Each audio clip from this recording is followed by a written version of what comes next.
এটাই হলো জগদল রাজবাড়ির রাজার বউয়ের স্নান করার স্থান এবং কূপ। তো আপনাদেরকে আমি কূপটা দেখাবো আজকে। তো এই কূপটা আপনারা দেখতে পাচ্ছেন, দেখুন।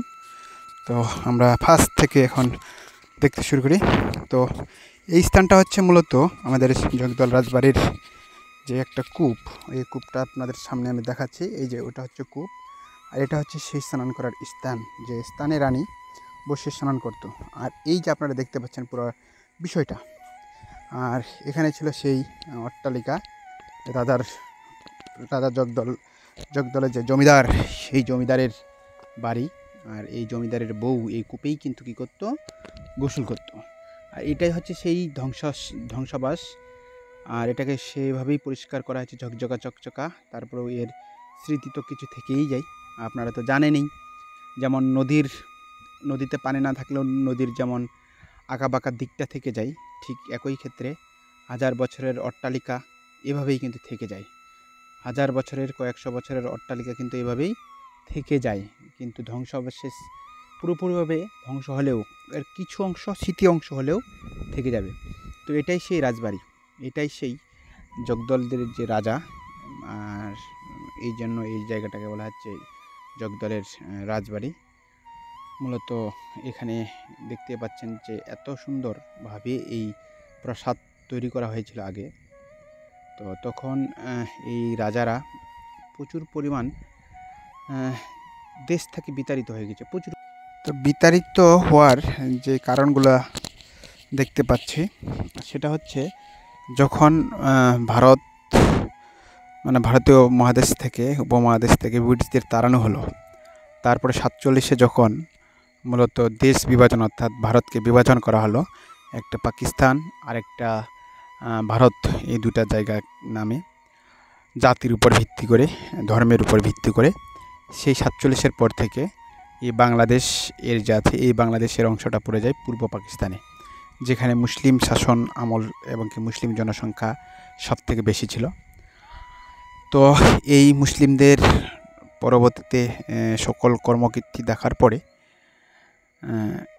যতটুকু আমি শুনেছি আর কি, যে এদের কিছু কিছু কার্যক্রম দেখার পরে এবং ধর্মান্তরিত করার যে একটা জোরপূর্বক কিছু কাজ ছিল, তখনই তো সব কিছু মিলে, সব কিছু ত্যাগ করে তারা নিজের ধর্ম, নিজেকে রক্ষা করার দায়ে তারা সকল কিছু ছেড়ে তারা মূলত যে হিন্দু রাষ্ট্র হিসেবে ভারতকে যে স্বীকৃতি দেওয়া হয়েছিল, এই ভারতে কিন্তু তারা চলে যায়। এই যে এত সুন্দর সুন্দর অট্টালিকা ভবনগুলো ছেড়ে তারা কিন্তু তারপরেও ভারত চলে যায়। তাদের কথা হচ্ছে যে তাদেরকে আত্মসম্মানটা রাখতে হবে। তো যাক, সেটা বড় কথা না, সেটা হচ্ছে শোনা কথা। তারপরেও বিভিন্ন কারণ হতে পারে, কারণ এর থেকেও আমরা আরও জেনেছি যে দেশে যখন এই মূলত জমিদাররা ছিল, জমিদাররা কিন্তু প্রচুর পরিমাণ খাজনা আদায় করত কৃষকদের উপর, এবং কি বিভিন্ন ধরনের মানুষদের উপর অত্যাচার করে, এবং মানুষেরা তাদের অতিষ্ঠ হওয়ার ফলেও কিন্তু তারা কী হতে পারে, এই দেশ থেকে তারা বিতাড়িত হতে পারে। যখন দেখছে যে আমরা এত পরিমাণ অতিষ্ঠ করে তুলেছি মানুষটা, কিন্তু আমাদের থেকে কী হয়ে যাচ্ছে, মানুষটা কিন্তু পুরোপুরিভাবে আমাদের বিমুখ হয়ে যাচ্ছে, মানুষ আমাদের দিকে আঙ্গুল তুলে তাকাচ্ছে, তখন তারা নিজের সম্মান আত্মরক্ষার জন্য কিন্তু দেশ থেকেও বিতাড়িত হতেও পারে। তো আর ধর্মের উপর যে কথাটা বলছি, সেটাও হতে পারে। তো তারপরে ঠিক ইতিহাসটা জানা নেই, তবে এত সুন্দর রাজবাড়িটাকে কিন্তু এখন আর কিছুই নেই। তবে এত সুন্দরভাবে পরিষ্কার পরিচ্ছন্ন করে রেখেছে, এটাই জানে বা দেখে খুব ভালো লাগছে। এটা হচ্ছে সেই রাজবাড়ি, রানীশংকল উপজেলায় অবস্থিত। আর এটা হচ্ছে ভারতের পাশে, একেবারে ভারতের এর পাশেই কিন্তু বর্ডার, এই ভারতের পাশেই কিন্তু এই মূলত রাজবাড়িটি রয়েছে, আপনারা কিন্তু জানেন। এটাতে আমি অনেক ভিডিও করেছি, কিন্তু এত পরিষ্কার আগে ছিল না, আগে ঝাড় জঙ্গলে ভর্তি ছিল। তো এখন কিন্তু পুরোপুরিভাবে পরিষ্কার করা হয়েছে, খুব ঝকঝকা চকচকা একেবারে পরিষ্কার। দেখেন এই সেই ভবনগুলো। তো এই ভবনগুলো আগে কীরকম ছিল আর এখন কেমন হয়ে গেছে, এগুলো প্রায় ধ্বংসের দিকে বলতে ধ্বংস হয়ে গেছে। আর এদের উপরে বড় বড় গাছ, এই যে গাছ মূলত জন্মগ্রহণ করেছে পরগাছা গাছগুলো। তো সেই জায়গা থেকে আপনারা অবশ্যই জানেন যে দেশে বা পৃথিবীতে আপনি যা কিছু করেন না কেন, আপনার যে মূল বিষয়, সেটা হচ্ছে আপনার সব কিছু থাকলেও যদি নিজের আত্মসম্মান না থাকে, আপনার অর্থ থাকতে পারে, টাকা থাকতে পারে, সে অর্থ বা টাকার পৃথিবীতে কোনো মূল্য থাকে না বা হয় না। সেই জায়গা থেকে অর্থের প্রতি নয়, নিজের সম্মানের প্রতি আপনারা ফোকাস দেন, সব থেকে ভালো হবে।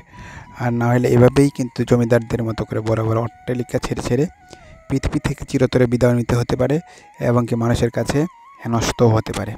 এটাই হচ্ছে পৃথিবীর প্রকৃতি, এটাই হচ্ছে পৃথিবীর নিয়ম।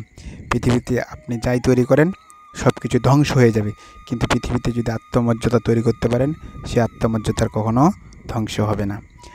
তো আপনারা অর্থ উপার্জন করেন সৎ পথে চলার চেষ্টা করেন, এবং সৎ কোনো কিছু না হলে কোনো কিছু জীবনে কখনো সুখ থাকে না। ধন্যবাদ সকলকে নতুন ভিডিওর জন্য।